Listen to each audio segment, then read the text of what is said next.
Tell me something that you're really excited about that you're working on in your lab right now. Oh, well, we have a couple of projects going on right now. One of them is we're very interested in, I've been fortunate to work with a lot of professional female athletes. The research there, as you know, is challenging. NIH and things like that are better about including women in studies now, but they don't have very many questions that are specific female questions, right? So we're not asking questions that are not relevant to men. Yeah. It's always, they're relevant to men, but also it's not irrelevant to women, so we'll throw them in. Got it. Yeah. Right, but that's different than going after female-specific questions. We're actually running a study right now. My graduate student, Julian, is doing an interesting project looking at whether or not hormone-based birth control in female athletes, and what is the association there, if any, between that and sex hormones, as well as the gut microbiome. Because there's a little bit of an algorithm happening there where we know that exercise influences both those other factors. We know both those other factors influence the other ones, and it's like a little bit of a thing there. So that is interesting to sort of untangle. That's really fascinating. Yeah. I don't know. We know that there's a subset of people who take oral contraceptives. I mean, we know their SHBG or their sex hormone globulin will go up, but they actually become symptomatic because their testosterone goes down. Of course. And then they get low libido. Not everyone, but it certainly happens to a subset of people. And so that is sort of an interesting. Well, there's initial evidence at this point that the gut microbiome plays a fairly critical role in sex hormones for women. And so our question is, we also have indications that the gut microbiome may be altered by birth control. We also know, temporarily, know is a strong word, that exercise alters the gut microbiome as well. We just had a paper published on this. And so it's like, well, wait a minute. What if you're taking hormone that are changing it, you're exercising that's changing it, and then that's all changing your hormone concentrations? Like, what's the magic recipe here? Yeah. I don't know. Yeah. I don't know if it to show up as nothing. Maybe being so physically fit outweighs everything and nothing matters. Maybe it doesn't matter. I don't know what the answer is going to be there, and it's going to be very complicated. And I can tell you right now, regardless, our study's not going to answer the question. Because But it's an initial study, and it's an important question. And I think I applaud you for doing it, because there's not enough data on women in general. Like, if you look at studies, I talked about this before, but like, if you look at, like, in my field, right, you type in penis in Google Scholar or PubMed, you get 50,000 results.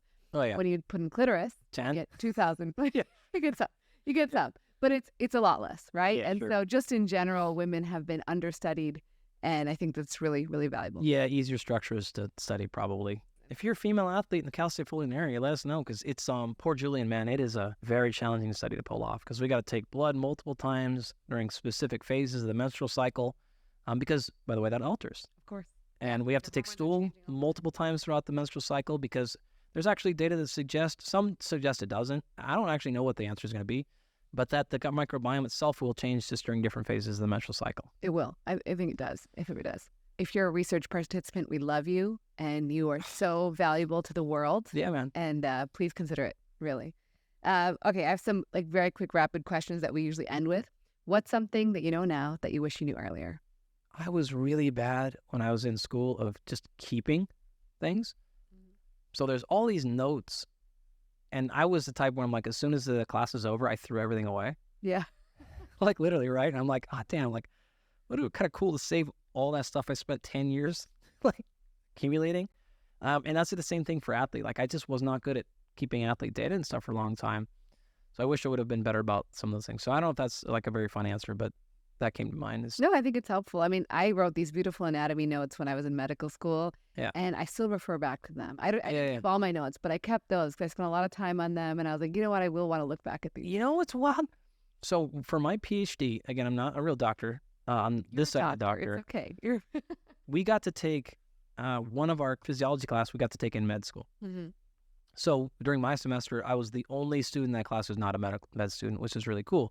And we got to do the med style of school, right? Which is, like entire courses in 8 weeks. Yeah. 4 hours a day sort of thing. It was just wild. That's the only class I kept my notes from.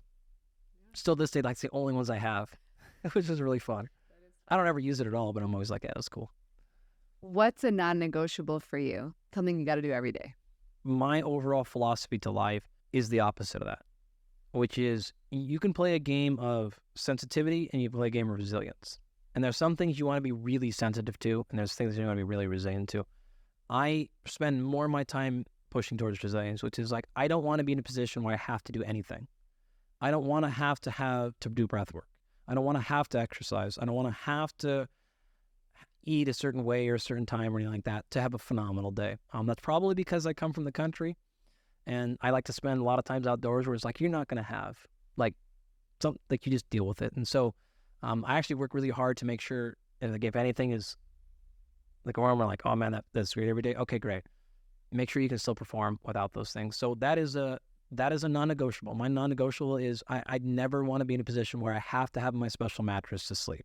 I don't want to have my special routine to have like a focused conversation. I need to be able, I believe like I should be able to perform under any circumstances at my best, not just like get through it, but you should be resilient against all those things. So I have like my routine, which is not to say, to be super clear, I don't just like wake up and do like random shit all day. Like that's not at all how I operate. I think it's adaptable. I want people to understand like what are the set and circumstances you have to do to have your best performance. That's great. And replicate that most of the time. But don't become precious. Right? Don't become so precious where like, oh my gosh, I haven't done blah, blah, blah, blah, blah. And now like excuses. Like, no. Like you need to be able to be resilient and to be able to crush no matter what the situation is. For any number of reasons. Like you throw kids in the mix, you'll learn that lesson like real fast, right? Oh yeah. So yeah, that's my non-negotiable. What's one thing you wish that you could do or a thing that would be done that could change the world? I spend most of my time on what I'll collectively call the future of human performance rather than the current. I think the biggest hole we have is almost everything that is understood about human health and performance is disease prevention. We don't have anything on the other side of the equation. We have not sick yet, and now there's a lot of people moving towards like the middle ground. But the physiology of high human performance is zero. We know highest VO2 max ever. We know some of these things. Reference ranges for blood work. People have no idea what should your blood glucose be. Well, we know what diabetes is, and we know what, but like, what should it be? If you're a robot, where should it be, right? That's bringing me to the best example. Let's take homocysteine. Let's take albumin. Let's take AST, ALT. Like, where should they be? Like, a medical doctor is going to answer these questions way differently, based on right? normal, not based on height. Yeah. And we publish data on this, and we have more stuff coming soon. But those things, they're almost such that like it's almost zero. It's almost like throw the whole thing away and start again. What we really need, and all this, by the way, is based on like we've had thousands of athletes on our stuff, so we have a really good idea there. But I need 5 million. So when you ask like, what's the world problem? That's what I want. I want to know 25 million, right? I want to know 50 million people in there, and I want to know what are the top 5 percentile of performers, not athletes, performers. Focus, energy, attention, love, affection, like all those things, right? That's performance. That's still performance to us, right? However you want to look, feel, perform, that's it. And then I want to know like what is common between those. Yes, we know that there's different ways to get to different places. That's great, but that can be figured out. And so I want to give people not just like, congratulations, not dead yet. We want to give like, great, you are awesome. And what I'm really kind of getting at is like my entire career at this point is going from good to great. So how do you get to great? And I want great. Yeah. I want to know what great is. In all those areas, what should you care about? What is great? And how do we get you there? And with evidence, right? Not just like 100%. speculation, which is what a lot of we have right now. Speculation. Yeah. Well, I mean, like our stuff is speculation at this point, right? Well, again, we have thousands of athletes in our database, and I've got over 15 years of doing this stuff. Like we have a pretty good feel, and we're tend to be right. Science behind it. I want science though, and I want the world to know all those numbers. I don't want those to be like, yo, Andy, what's your reference range? And be like, no, you can't have that, right? Yeah. I want to put this out and be like, no, everyone can have it. Here's the whole world. Yeah, that's the goal. That's awesome. And then lastly, what's one health hack or life hack that you would share? And I the word hack is sort of... No, I get you there. I will hold you to that one. I will say your body is screaming at you all day. You have to listen. People can often be in places where they have a hard time reading and regulating. There's a phenomenal individual I'm lucky to work with, Emily Hightower, and she has articulated this so well. Read and regulate. This is not calm down. This is not lower stress.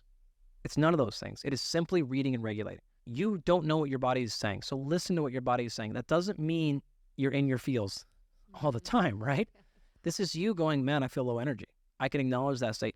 How's that driving how I'm interacting with the world? It is. Do you even acknowledge that, right? Are you just going through the thing, right? This is positive and negative, right? So this is like, it's almost being able to detach and saying, okay, I'm looking at now from the outside, like I'm not being it as present as I want to be, or like I'm being very present right now. That's great. Like, it's not just a negative thing, and it's not just chill, it's not just down there. So that to me, I think is a superpower of folks. And when they can get a grasp of reading their own physiology, then they can regulate it like very quickly, right? And so you see this manifested in children like so obviously. And then when you watch adults interact, you're like, oh, you've totally lost that ability to read. Like you remember when your kids were younger, they are very good at telling you exactly where they're at. Yeah. Right? Like, or screaming it. well, that's the thing, right? Yeah. It's just like, oh, okay. Yeah. Adults won't necessarily do that, but they'll scream in different ways, right? Whether their scream might be grabbing their phone and not paying attention, right? Their scream could be doing any number of different things, right? Yeah. It's how we're coping with our stressors, and not in always a positive way. Yeah, and it's not always negative either. Again, it can be like a super positive thing, right? It could be like, man, you know what I've noticed when I get really focused, this thing happens. Ah, great. I wasn't even aware of that. That's fantastic. I've learned that about myself. This is a great thing, right? I've known the thing that ends up making me have a better workout is this. Like, oh, that's interesting. I'm reading when I'm seeing this signal.